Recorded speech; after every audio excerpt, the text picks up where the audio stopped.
Hello दोस्तों। मैं हूं अशोक कुमार राज और आप देख रहे हैं एग्जैक्ट मिस्ट्री। शिरडी एक छोटा सा गांव जहां हर सुबह मंदिर की घंटी और भजन की ध्वनि से उठता है। वहां का वातावरण श्रद्धा से परिपूर्ण था। अनेक भक्त दूर दूर से शांति, सुख, समाधान की तलाश में आते थे। ऐसे ही एक दिन एक बूढ़े भक्त, नाम है रामू, अत्यंत चिंतित, थका हुआ, दुखों और उलझनों से भरपूर शिरडी पहुंचा। रामू को लगातार दैनिक जीवन की समस्याएं पीड़ित कर रही थी। परिवार में मनमुटाव, आर्थिक तंगी, स्वास्थ्य संबंधित चिंताएं। वो निराश था।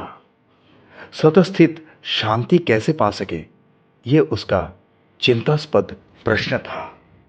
शिरडी आने पर रामू को रास्ते में एक राहगीर मिला, जिसने कहा, अगर आप साईं बाबा से मिलना चाहते हो तो बाबा कई भक्तों को सुखदायक उपाय बताते हैं। उनका आश्रम मंदिर पास ही है। रामू भीतर ही भीतर कुछ हल्का महसूस कर रहा था। उसने राहगीर को धन्यवाद कहा और मंदिर की ओर बढ़ चला। मंदिर में शांतिपूर्ण माहौल था। दीवारों पर बाबा की तस्वीरें, भजन, धूप, फूल और भक्तों की श्रद्धा से भरा आंगन। रामू जब मंदिर के अंदर पहुंचा, उसने देखा कि साईं बाबा की तस्वीर या मूर्ति पर भक्त ध्यान, भजन और आरती कर रहे हैं। उनके चेहरे पर स्नेह और विश्राम झलक रहा था।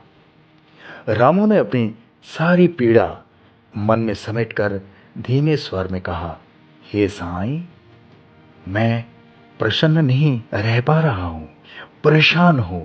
कृपया बताइए, खुश कैसे रहूं? एक क्षण जैसे समय थम गया।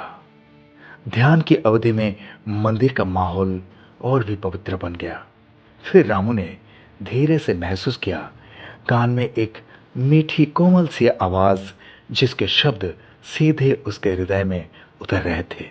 वाणी ये कह रही थी, मेरे भक्त, सुख तुम्हारे भीतर है, बाहर नहीं। यदि तुम अपने मन को नियंत्रित कर सको तो तुम सदा सुखी रह सकते हो। मेरे ये उपाय तुम सुनो। पहला उपाय, वर्तमान में रहना सीखो। बहुत से दुख अतीत की यादों या भविष्य की चिंताओं से आते हैं। यदि तुम अपने को अब में रखते हो, यानी वर्तमान क्षण में, तो दुख और चिंता का भार हल्का हो जाता है। कृतज्ञता। दूसरे नंबर पर कृतज्ञता का अभ्यास करो। रोज सुबह उठकर 3 बार छोटी छोटी बातों के लिए धन्यवाद दो, जैसे ताजी हवा, सूरज की किरण, पानी का स्वाद, चलने की शक्ति। इनसे मन में सामान्य सुख जाग उठता है। तीसरा, छोटी छोटी खुशियों का आनंद लो। 1 चम्मच मीठा दूध, इंद्रधनुष, बच्चों की हंसी, संगीत की मधुर ध्वनि, इन्हें नोटिस करो और आनंद लो। ये समृद्धि का रहस्य है। स्वयं से प्रेम करो और स्वयं के मित्र बनो। आत्म क्रिटिसिज्म से दूर रहो। अपने भीतर के बच्चे से स्वयं के प्यार से दोस्ती करो। उसकी हर गलती पर दया और समझदारी से समर्थन करो। पांचवा, कुछ समय अकेले शांतिपूर्वक बिताओ। कम से कम दिन में 10-15 मिनट, जहां तुम श्वास पर ध्यान दो। ना सोचो, केवल देखो और महसूस करो। इससे मन संतुलित और उज्जवल होता है। सेवा भाव अपनाओ। दूसरों की सेवा किसी भी रूप में करो। मदद करना, सुनना, मुस्कुराना। जब तुम दूसरे को खुश करते हो, स्वयं की आत्मा में अनायास ही खुशी भर आती है। सातवां, भजन कीर्तन ध्यान। दैनिक नियमित भजन कीर्तन या ध्यान की साधना से मन की अशांति दूर होती है और भीतर एक स्थायी आनंद की अनुभूति होती है। आठवां, सद्भाव रखो। ईर्ष्या, क्रोध, द्वेष, घृणा, ये सब दुख के बीच होते हैं। इन्हें त्याग कर प्रेम, सौम्य भाव, करुणा अपनाओ। ये एक जीवन परिवर्तनकारी शक्ति है। जैसे ही साईं बाबा की ये वाणी हल्के स्वर में समाप्त हुई, मंदिर में एक अलौकिक शांति फैल गई। रामू आंखों में आंसू के साथ पीछे मुड़ा। देखा कोई भक्त अपनी आंखें पोंछ रहे थे। एक स्त्री कह उठी, हाय राम, मैंने वही बातें सुनी जो मैं खुद किसी गुरु से नहीं सुन पाई। दूसरे बोले, साईं का ऐसा संदेश दिल को छू गया। रामू मंदिर से बाहर निकला। एक पेड़ के नीचे बैठकर उसने एक पेपर बॉटल में पानी डालकर उसकी बूंदों की मधुर टपकन को ध्यान से सुना। उसने बालक की हंसी सुनी जो पास खेल रहा था। सूरज की किरणों पर गौर किया और गहरी सांस ली। अंदर एक सुख सी अनुभूति हुई। उसने धीरे से अपने आप से कहा, ये सच है, मैं आज हूं।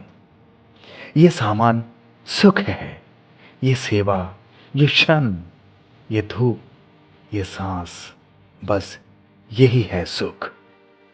अगले कई दिन रामू ने बाबा के उपायों को अपनाना शुरू किया। हर सुबह कृतज्ञता के साथ वो ऐसे ही कहता रहा, मैं आभारी हूं, मेरी सांसों के लिए, अपने परिवार के लिए, मेरे मित्रों के लिए और इस क्षण के लिए। और छोटी छोटी खुशियां वो नोट करने लगे। राह चलते मीठे गुलाबी फूल देखना, बारिश की बूंद का हल्का आभास, सब कुछ नोट कर खुशी महसूस करना। यहां तक कि शांति के क्षण, जैसे कि 20 मिनट ध्यान, जहां केवल सांस पर ध्यान और मैं अब यहां हूं, इसकी भावनाएं। और सेवा करना, किसी अनजान रोगी को पानी देना, वृद्ध महिला के लिए दरवाजा खोलना, बच्चों को मोह से खिलाना, ये सब पहुंचाने पर गहरा आनंद मिला। और सद्भावना बनाए रखने के लिए उन्होंने क्रोध आने पर एक गहरी सांस, स्वयं से पूछना, क्या ये मेरी रक्षा करता है? और अक्सर उत्तर होता, नहीं, प्रेम और समझदारी ही हमें उन्नत बनाए। बस ऐसे ही वो हमेशा बाबा के बताए हुए उस बातों का ध्यान रखते थे। कुछ सप्ताह बाद रामू गांव लौटा। जमा जमा तनाव और उलझनें घट चुकी थी। उसका चेहरा शांत, मुस्कुराते दयालु भावों से उज्जवल था। गांव में लोग पूछने लगे, रामू, तुम इतने चेहरे पर खुशी लिए कैसे घूम रहे हो? तो उसने सरल भाव से बताया, मैं साईं बाबा की बताई हुई विधियों को अपनाया। वर्तमान में रहना, कृतज्ञता, छोटी खुशियां, अकेले में शांति, सेवा और सद्भावना, यही असली खजाना है जिंदगी के लिए। अब कथा का समापन बाबा की एक अंतिम वाणी के रूप में, कि मेरे प्यारे भक्त, संसार में सबसे बड़ा सुख है शांति से जीना, दुख नहीं, क्योंकि दुख अतीत या भविष्य की उपज है। वर्तमान में प्रेम, करुणा, सेवा और शांति के साथ रहो, ये सच्चा आनंद है। रामू अपनी आंखें बंद करके गहरी सांस लिया। हृदय में ठहर गई एक अटल स्मृति। शिरडी के साईं बाबा ने सच कहा, असली सुख भीतर ही है। अब रामू को पूरी तरह से बाबा के बताए हुए इन उपायों का सारांश मालूम पड़ गया कि वर्तमान में रहना, कृतज्ञता का अभ्यास, छोटी खुशियां देखना और जीना, आत्म प्रेम और स्वामित्रता, शांतिपूर्ण समय और ध्यान, सेवा भाव अपनाना, भजन, ध्यान, पाठ, सद्भावना और प्रेम। और यही शैली, कहानी, प्रेम, श्रद्धा और साधना की मृदु लय में संवाद, अतिरिक्त चिंतन और बाहरी अनुभवों के माध्यम से आगे बढ़ाती है। अब कथा यहाँ समाप्त नहीं होती। हर वो मन जो शांति की तलाश में है, उसे ये कहानी फिर से बुलाती है।